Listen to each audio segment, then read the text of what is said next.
March 8 அன்னைக்கு தயவு செய்து அழகி போட்டி, கோல போட்டி, டான்ஸ் போட்டி எல்லாம் நடத்தாதீங்க. அதுக்காக இல்ல.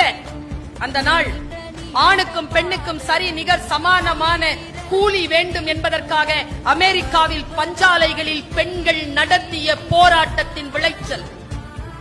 75 பெண்களுக்கு மேல் உள்ளிருப்பு போராட்டம் நடத்தி உயிர் துறந்த அந்த நாளை இந்த உலகம் அறிந்து கொள்ள வேண்டும் என்பதற்காக ஆண்களுக்கும் பெண்களுக்கும் நேரமும் சம்பாத்தியமும் ஒன்றாக இருக்க வேண்டும் என்று அவர்கள் எழுப்பிய போர் குரலுக்கு சில அதிகார வர்க்கங்கள் அசைந்து கொடுத்த அந்த வினாடியை இந்த உலகத்தில் பிரகடனப்படுத்துவதற்காக 1910ஆம் ஆண்டு நியூயார்க்கில் நடந்த மாநாட்டில் அளிக்கப்பட்ட தீர்மானம்தான் மார்ச் 8 சர்வதேச மகளிர் தினமாக கொண்டாட வேண்டும்.